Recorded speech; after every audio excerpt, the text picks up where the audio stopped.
What's going on, guys? Welcome back to the Fitness for Life podcast. I am joined here today by my friend Daniel, Daniel Yores, who has a podcast, a very popular podcast of his own, who's also a personal trainer. Daniel, thank you for coming. Thank you for joining me this morning. Thank you for having me, Jackson. It's great to do the return trip. You were on my podcast a little while back now. It's crazy how time flies. It feels like it was not that long ago, but I think it was like probably more than 6 months ago at this point. Honestly, probably close to a year. Yeah, maybe even that. There you go. It's I still don't even have a good concept of time, but it's wild how fast time flies. And you know, you've got a new baby now, and I remember talking about that coming up soon. So congratulations on that. That's obviously a huge deal. So yeah, man, life is crazy. Yeah, it moves fast. And you know, congratulations to you as well. You know, we were talking a little bit. You've got a wedding coming up in January. Exciting stuff. Yeah.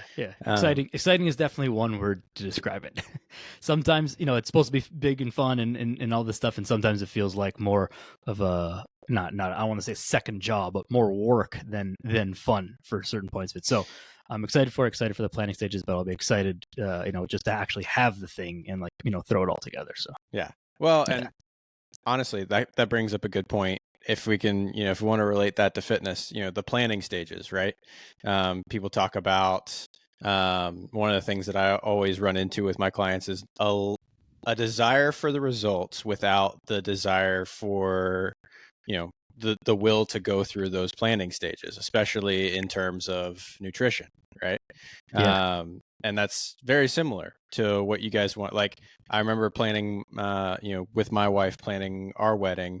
We were planning it in the middle of the pandemic, and it was a headache and a half. So much so, it sent me to the ER for stress at one point, which was a fun experience.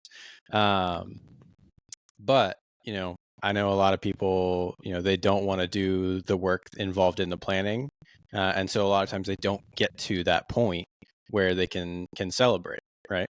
And so, yeah, I think that's something that a lot of people underestimate, is just how much planning goes and how much preparation really goes into getting the results that you want.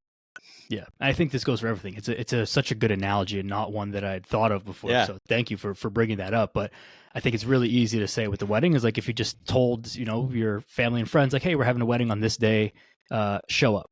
Yeah. And that was the extent of the planning. Like, it wouldn't be fun. You wouldn't like it. No. No one would have a good time. There wouldn't be food. It would just be a disaster, right? Right.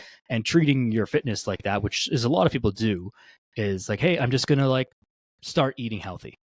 Yeah. And I want to be careful about the way I say this too, because to some extent that is a decent strategy. Sometimes it's still better than nothing. Right. Like, you'll still be doing something. If all you did was like eat a little bit less chocolate chip cookies, like, yeah, you're probably going to make some results, but you're not going to get the actual full result that you want. Yeah. And maybe that's the difference as I'm thinking out loud here. Yeah. But you can get by with doing very little, with just like haphazard throwing stuff at the wall and see what sticks. Right. But if you really want the results that you actually want, then you have to put some more planning into it. And that's what's going to help make it stick, make things go faster, and just make things easier overall for you. A little bit of preparation goes such a long way as far as how easy it is to actually follow through on the plans that you set out for yourself. Yeah. Yeah. And I think, you know, taking this, at the risk of taking this analogy a little too far, you know, you even have this, that's the reason you have so many people like a wedding planner, like, you know, vendors who supply all the different aspects of, you know, the wedding industry. You know, I'm sure you're going through it right now where you're, you know, booking everyone in, you know, the photographer and if you're doing food and flowers, all that, you know, DJ, whatever it is, you know, same thing goes for your fitness. Like, there are people who specialize in each aspect who can help you make it the best that you want it to be. And that just applies to, to both. So it's interesting to see that parallel a little bit. Now, go ahead. I was just gonna say, I've got a lot of things to say about the wedding industry, and we don't need to make this podcast about that, but it is a hilarious industry to me. Yeah. Like, the amounts of money, and maybe it's because I live in a big city and, you know, whatever, but like the amounts of money that are asked of like very nominal things, and like the the weird tactics that are used to get you to pay more for something that is like certain venues will have like this is the price for this thing, and if you want those lights turned on, it's an extra $300. And it's like, well, like, why would I not want those lights turned on? Like, I wasn't upset about that if you just put it in the price. Right. But now that you told me that you're paying $300, that I'm paying $300 for like the back room lights to come on or something silly, like now I'm upset. Like, what? You're going to spend all this money, and then you got to collect $8 for parking for my guests. Like, what are we just included in the price? But anyways, we don't need to go along with that. There's definitely similarities as far as like the planning and getting someone to kind of coach you through a process that you've never been through. Like, one of the things with the wedding as well is hopefully people get married, once, and that lasts. And everyone most of the people who are getting married are doing so for the first time. Yeah. And so you show up to a vendor, to a venue, whatever, and they're like, well, what are you looking for? What's your budget? What's your this? And my response is always like, I literally have no idea. I've never done this before. I don't even know what we're gonna get married. I don't know what else has to happen. Yeah. And so I think that it's been a good lesson for me as a coach, actually. And I know I'm rambling a little bit here, but it's been a good lesson for me as a coach, because I know sometimes that, clients will come in and they're like, hey, I just really want help. I want to get in shape. I want to get fit. And I'm like, okay, so like, what are your goals? What are you struggling with? And they will struggle to give an answer. And it's the same thing as me with the wedding. It's like, they just actually don't know what they don't know. And it's not like it's not a fault of anyone. Of course you don't know. Same as me not knowing anything about flowers or, whatever, all this stuff. So it's been a good lesson for me as a coach. Like, okay, we need to dig into this a little bit more, give a little bit more context, ask more questions to then figure out, to help like come to a conclusion together, coach and client. Yeah. And I think that's where, even on something like the initial call, the coaching starts there with figuring out what's actually important to somebody. And why, kind of finding that purpose and finding the reason why they started in the first place can really guide that conversation in, hey, do I want to do this because I'm trying to compete in this thing, or do I want to do this because, for me, I work with a lot of people in their 50s and up, and, it's, hey, I want to be able to move without pain so I can play with my grandkids and be on the ground with them. I want to be able to get up and down off the ground and be strong in the long run. And so, figuring those things out early, the sooner you can get to those, the sooner you can have clarity about just everything else around the process. Yeah. The tangible goal and the why are related but separate things. Like the tangible goal being, I want to lose 10 pounds, I want to lose 20 pounds, I want to get a little bit stronger, whatever. That's fine. And we need to obviously address that and like go for that. But that's not why. Like if you just lost 10 pounds and nothing else in your life changed, which is not the way it works, but if that happened, like you wouldn't really be that motivated. It wouldn't be that strong of a motivator for you. It's I want to play with my kids. I want to have more energy. I want to like do this life thing. I want to, whatever it is. And that's that deeper, that's the why. That's the thing where when the process gets tough, when you wake up in the morning, you don't feel like it, you don't feel like eating healthy that day, you don't feel like going to the gym, like those are the things that are going to keep you through it, because the process is difficult. And I think, and we can try and simplify it as much as we can. And, the whole simple versus easy thing, like it is simple, but it's very difficult. Right. The times when it does get very difficult, we need to remember that why. And that's why we're doing it. It's not because we don't really care that much about losing 15 pounds or getting a little bit stronger or your knees not hurting. Like you don't actually care that much. You care about what does that thing allow you to do in your life. And that's what we really need to get down to. Yeah.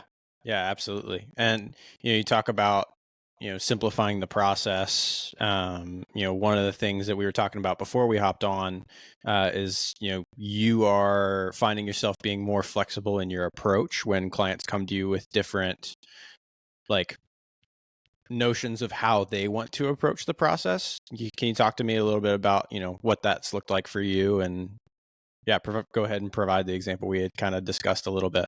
Yeah, for sure. So one thing that I've noticed myself changing more over the years, and it's been a gradual process of going to this way, but there's one example that came up that I'll mention in a second that just kind of like really brought this to my attention, is that when I first started, I was, taught in a way that like, this is the way that we do things. Like we train this way, we do these exercises, we do these workouts, we do this diet, we do these things, and everything else is wrong or bad or not our way.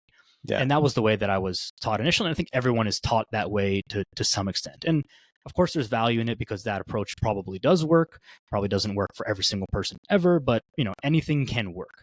And then you start to learn some other things like, oh, that person does not the opposite of what I do, but they do it a little bit differently and they still get results for their clients. Mm-hmm. And that person does it even a little bit differently for them and they also still get results for the clients. Like, oh, hold on a second. What's going on here? Yeah. Then you get a client coming in, and this is kind of coming up to the more recent example.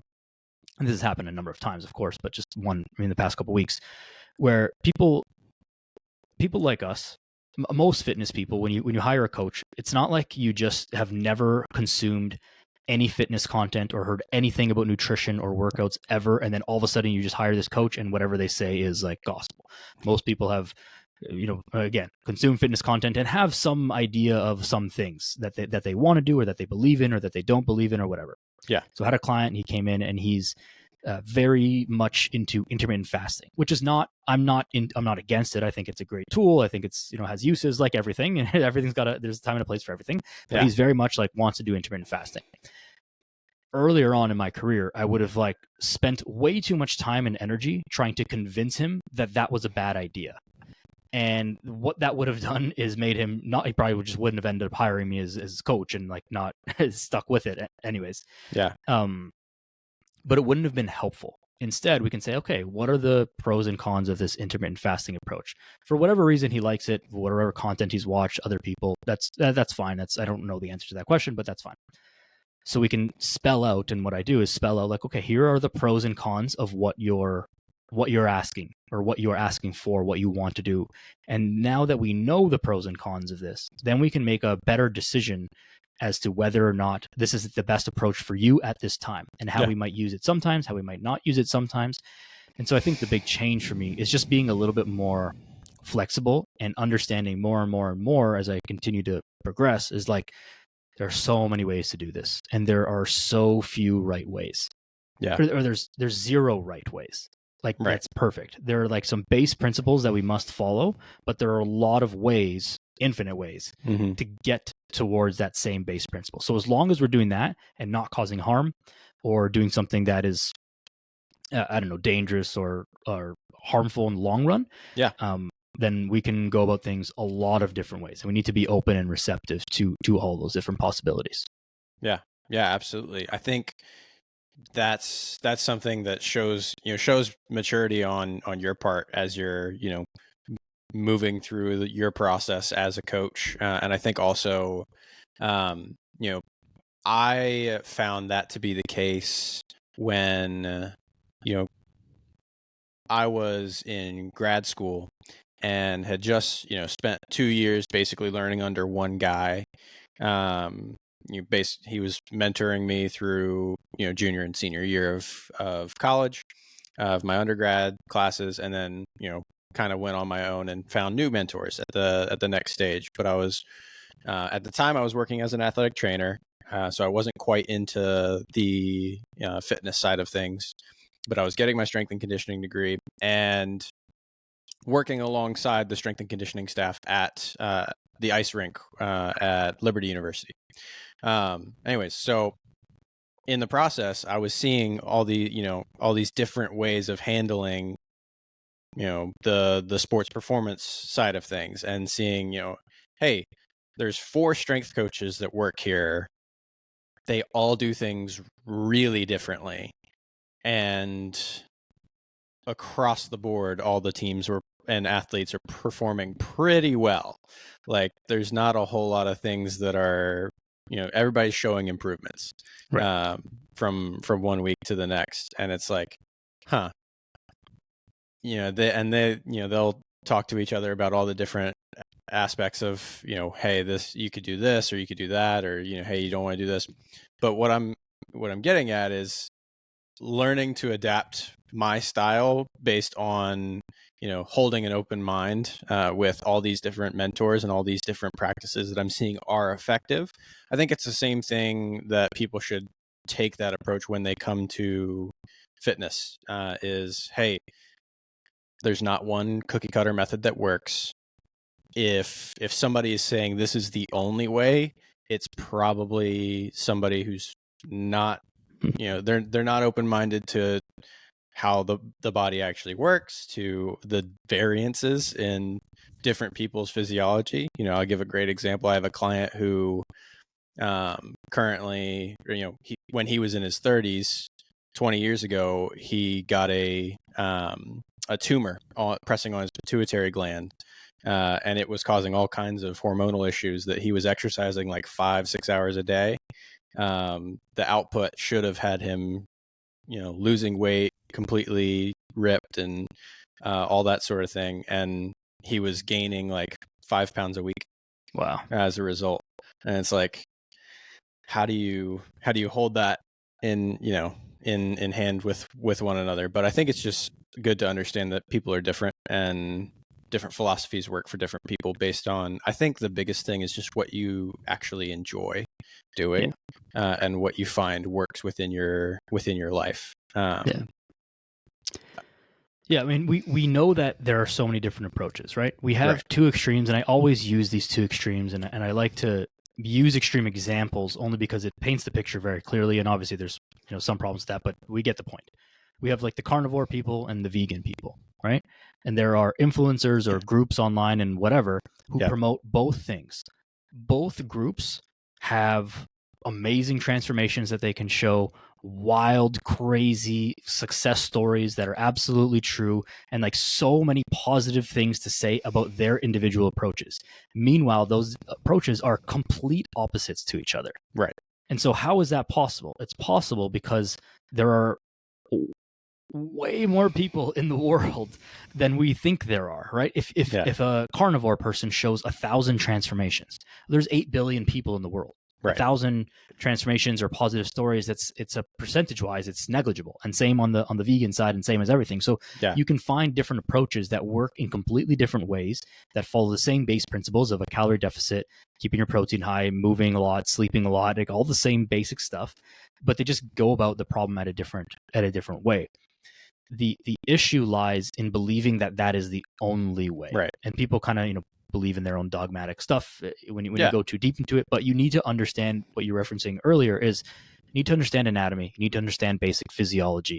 And these like kind of boring and not necessarily applicable sciences allow you to understand why two different approaches that seem different on the surface actually still work underneath on the same scientific principles. Yeah. And that's something that I think is missed by a lot of people, is they start to memorize workouts or diets or exercises, but not understanding well, why does a bench press work your chest muscles? Right. It's like, it's not because bench press does chest. It's because that motion of the arm and shoulder, it works the pectoral muscles. Like that's the reason why, right? And so if a person can't bench press, like when you had your wrist injured for so long, right? Like you can't really bench press. You can't hold on a dumbbell. You can't like do things. So does that mean you can just never train your chest if someone has like a hand or wrist injury? Like it's definitely more difficult.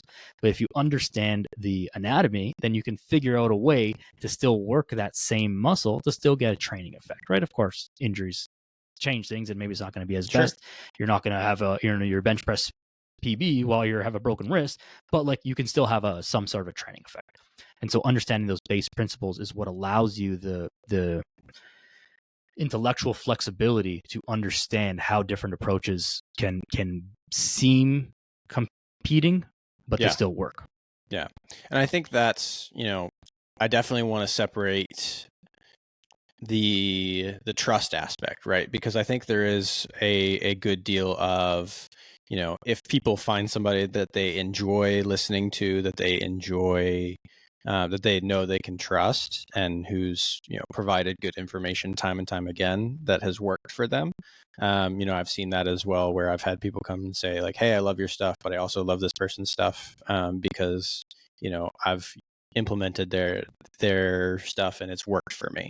It's like, great, yeah, absolutely, continue to utilize, that person's gained your trust because of providing good information and really providing free information a lot of times. And so that's one of the things that I think is really valuable, is finding somebody that like a online mentor, so to speak, that who can really provide that for you, and get you going in the right direction if you're having trouble doing so. Yeah. We know that consistency and adherence to a plan is the biggest driver of success. Yeah. In the long term. Yeah. We can write, the most perfect, scientifically perfect diet and exercise program for someone. If you don't follow it, or you only follow it for 3 weeks, or you only follow it like 30% of the time, it's not going to help you. Versus a person who's following like an objectively worse plan, but they follow it like 95% for 7 years in a row. Yeah. Like they're probably going to have better results. So I struggle with this, and I know this is maybe not so helpful to the audience, but like I struggle with this where like we like to bash some of the influencers and some of that, the more extreme people. And I don't know the answer to this. So this is me thinking out loud here again. Yeah, sure. But it's like someone extreme like the Liver King, where we can say that, okay, you don't need to eat, bull testicles and whatever. Like that's not the answer. But is he promoting like good behaviors as far as like going outside and trying to exercise and work hard? Like there's some good, there's a lot of bad, but there's also some good there. And so if that is for whatever reason, the catalyst that someone finds that they're like, you know what, I gotta turn my life around, and they start on the whole like raw liver, whatever stuff, assuming that they're safe. And I think that maybe that's in this specific example where the safety of these things kind of can possibly come in. But assuming everything is all safe and good, it's like, well, if they're kind of believing in some stuff that's like not exactly true, but it's like that's the thing that got them off the couch, off the alcohol, off the drugs, in the gym, eating healthy food, spending time with their family, spending time in nature. Like, is that so wrong? I don't know. But it's an interesting thought anyways. Yeah. And I think there's definitely, there's examples out there of people maybe without the best intentions, who have a big audience, who can do a lot of good, for a lot of people, without necessarily that being their initial intention. Like, it seems to me like the gentleman you mentioned, and I think most people would agree, it seems like more of a financial gain aspect that he's going after.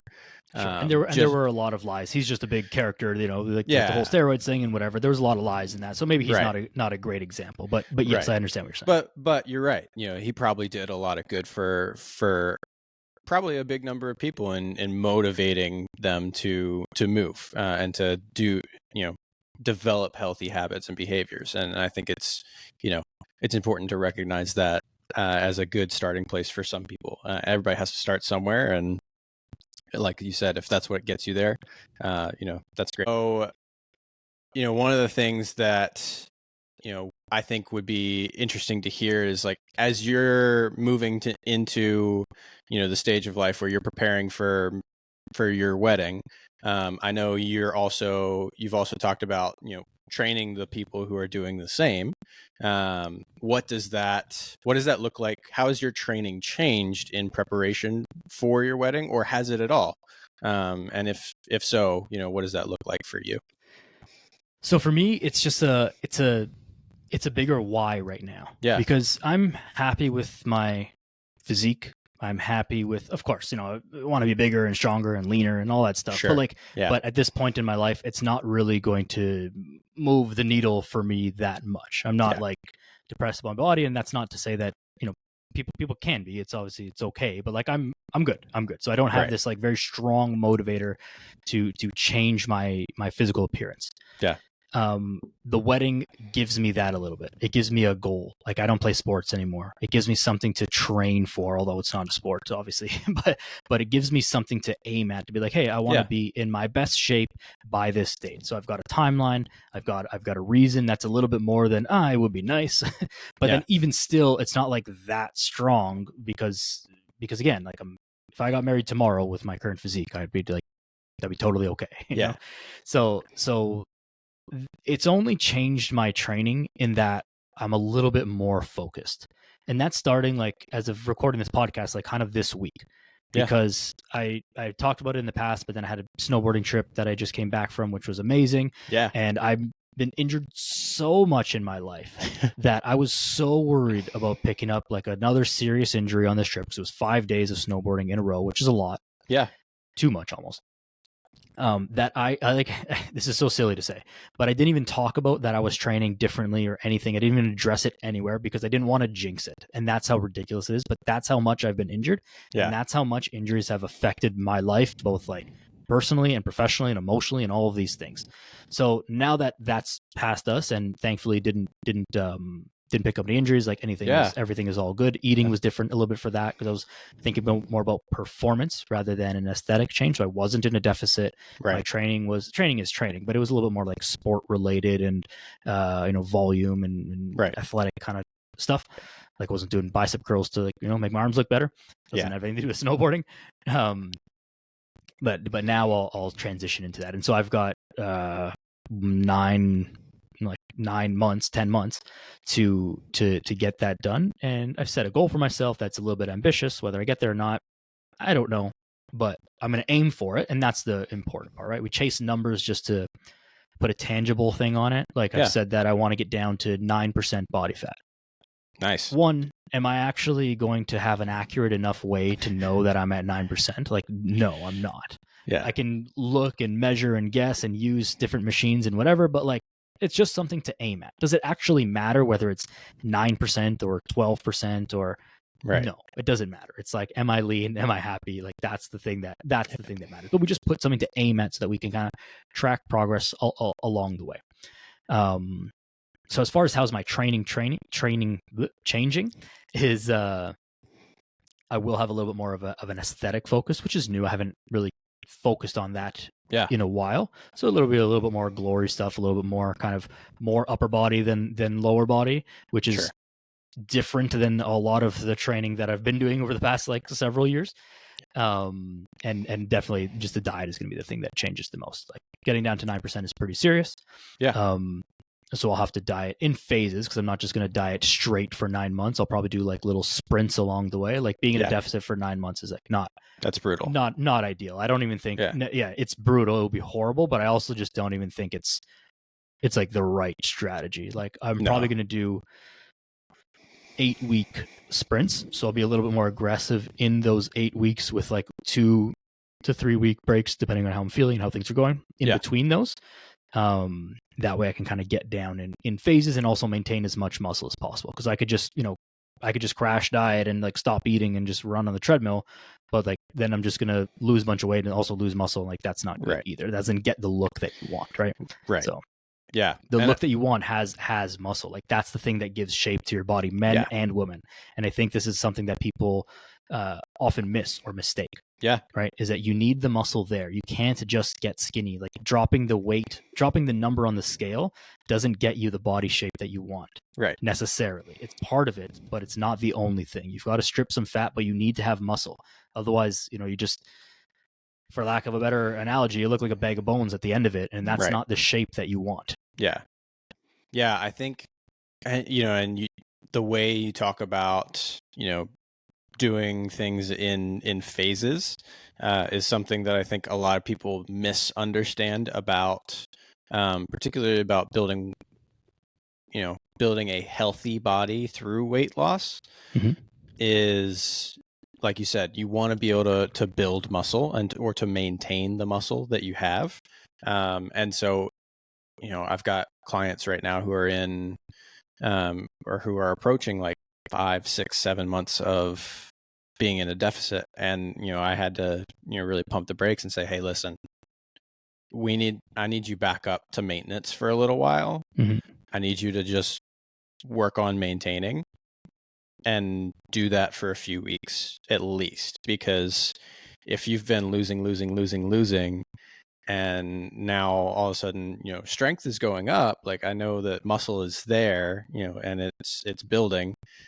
We need to figure out how we can maintain for a little bit before, we try and lose the rest of that fat, because otherwise you're going to end up in a position where you're going to put all that back on because we didn't care for your metabolism and complete health overall.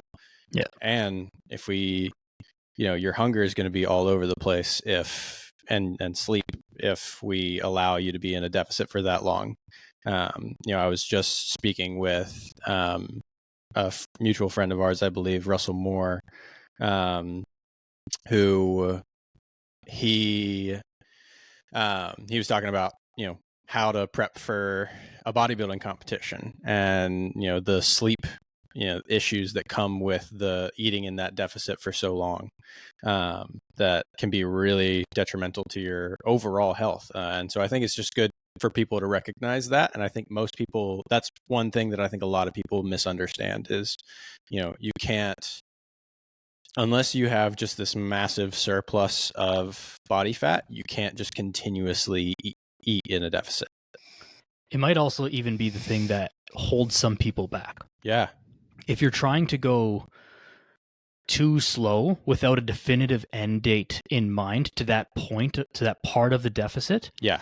then your motivation wanes. That is just normal. So 7, 8, 9 months in, like, are you really still in a deficit? How many weekends have you kind of gone out of it just by accident or needed something? Like, would you have been better off if you gave yourself the mental break and the mental space just to say, like, hey, this next week or 2 weeks I'm at maintenance, I'm not dieting anymore? Then you get it all out of your system, and then you get back on with a renewed motivation and a renewed energy to get back into the next however many weeks of dieting. And I think that's a big piece that's missed is that you don't need to, let me put it this way. When you're at maintenance, this is a common myth maybe that people will believe. When you're at maintenance, you're not gaining weight. Like, by definition, right? Just because you stop dieting, it doesn't mean that the opposite of a deficit is gaining weight. Right. Maintenance is you're not gaining any weight, or you're not losing any weight. You're not changing, you're maintaining. Right. And this is part of the process, because eventually that's where you want to get to. You want to get to a point where you're maintaining. You don't want to be losing weight for forever, and you don't want to be gaining weight for forever. You want to get to a point where you're maintaining. So you've got to practice this along the way. And maintenance is a skill to build up. It's very difficult. That's why most people end up gaining weight very slowly over many years, because they're not at maintenance. Maintenance is a skill. So if you can understand that you will not gain weight by switching into maintenance for a couple weeks, and you can understand in yourself that you'll have a renewed motivation and a renewed energy, along with all of the physiological things of restoring your metabolism, keeping your muscle, improving your sleep, blah, blah, blah, which are like important but boring and not that motivating, let's say. Like, it's cool for you and I to talk about that, Jackson, right? But for someone like repairing their metabolism, like, they don't give a shit about that. And right. like rightfully so. Like, what I'm telling you, and I think what we're telling you, is that this might be a better strategy. Yeah. Because you're going to have a renewed motivation to actually stick through it and actually be on your deficit for the time when you're supposed to be in your deficit, not kind of, sort of, maybe, and after a couple weeks you're cheating and whatever. Yeah. So that's something that I use with myself. It's a lot easier to use with myself because I know my own emotions. I know my own life strategy and, and schedule and all that stuff, which is something maybe we'll talk about next, is just like scheduling around social stuff. But even with clients, like, okay, we've got to plan this out where, okay, we're going to be in deficit for 8 weeks or whatever it is. We expect this result in that time. And I just need you to be consistent until then, because now there's a light at the end of the tunnel. After that 8 weeks is done, you've got 2 weeks of a break or a week of a break or whatever it is, and then we're back on it. And so that helps you stick through the process. And again, adherence is the most important thing overall. Yeah. And I think that's a theme that's come up with my clients a lot lately, is just the people getting to month 5, 6, 7 and fatiguing, of, hey, I've been doing this for a while. I'm not quite in the place where I want to be just yet.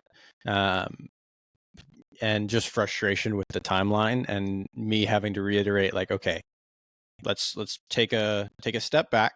Let's view kind of the timeline of how long did it take you to get to this point?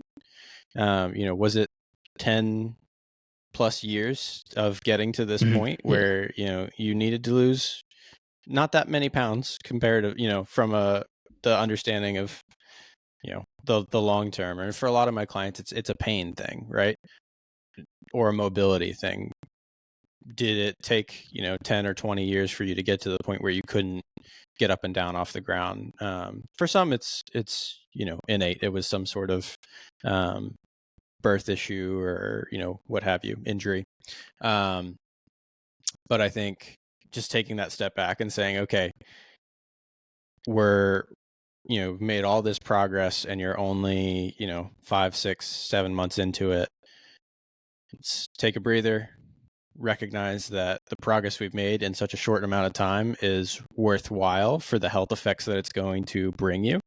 And if we just take a moment, maybe take that week or two where, hey, I'm just going to maintain, going to do, enjoy myself a little bit, kind of take a mental breather for it, and then be able to go back in, like you said, with renewed energy, to 1 or 2 more months of really intense or more intense focus.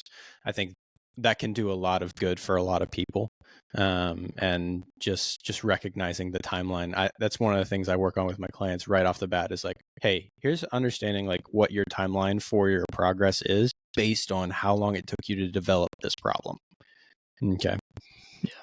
It's just about, like, one thing that I'll always say is you got to zoom out out of the calendar. It's like, the classic example, there's probably been a million pieces of content made about this, but it's like, I've only lost 4 pounds this month. And you zoom out and it's like, well, that's 1 pound a week of fat loss. Like, that's a phenomenal rate of fat loss. It only seems like 4 pounds and maybe you have 47 pounds to lose, but the process just takes time.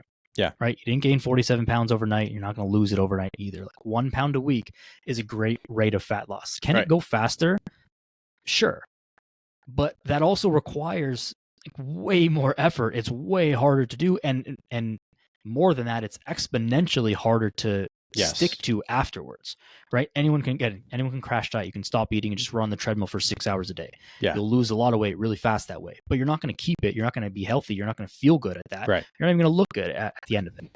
So people need to understand that, like, with greater results that they want, are you willing to do that work to have that?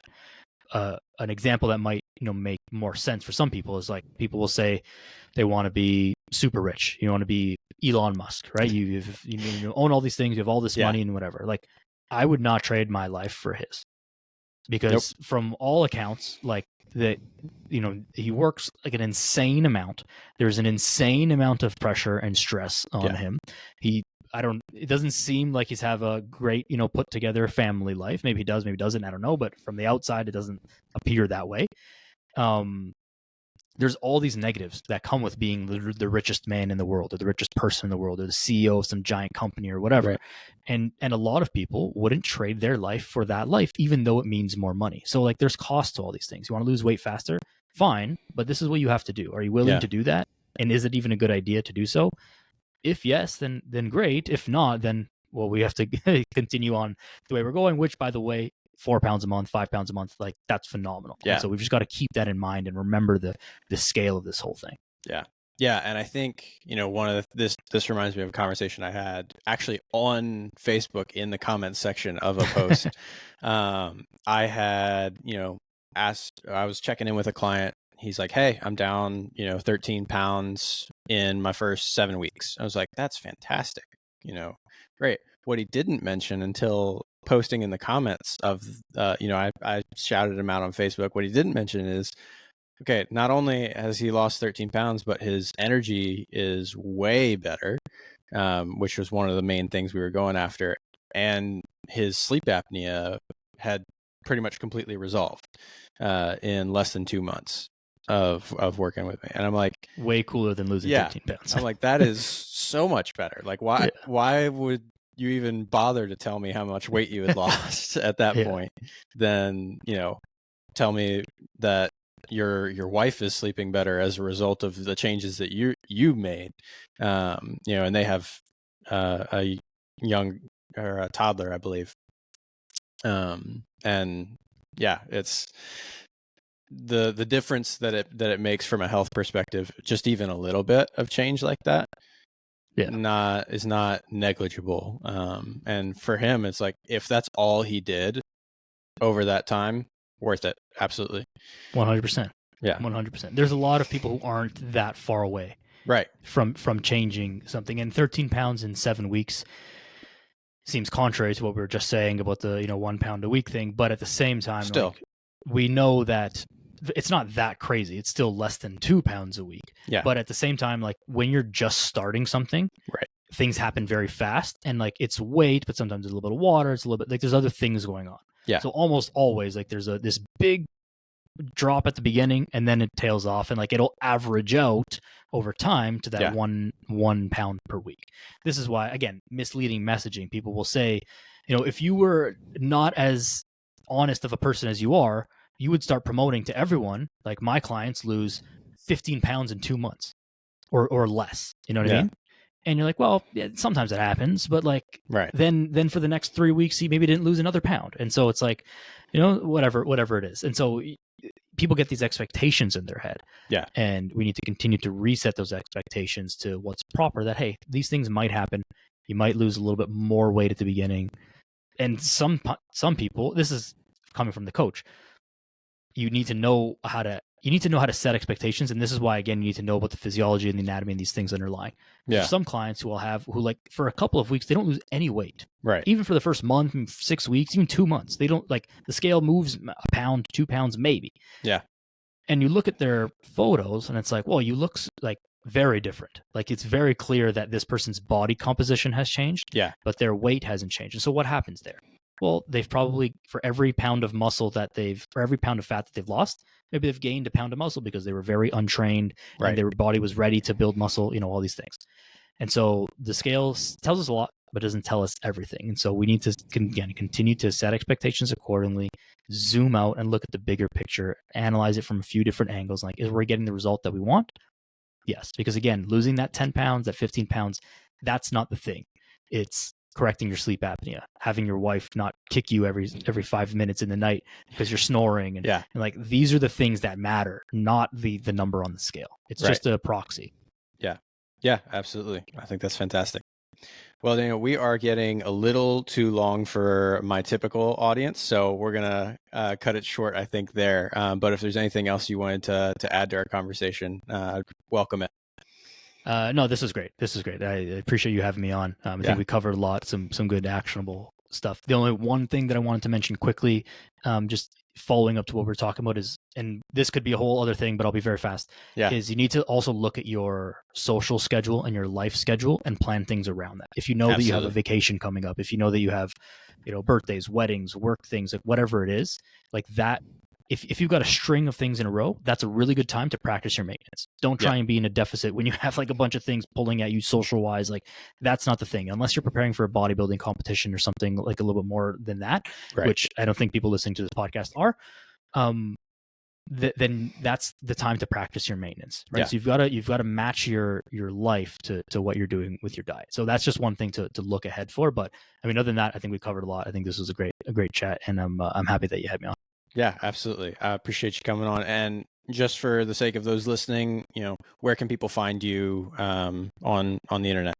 Yeah, everywhere. It's just my name, Daniel Yores, at Daniel Yores, Yores, and podcast, same thing, the Daniel Yores podcast. So hopefully pretty easy to find. Perfect. All right. Thanks, y'all. We will see you next time.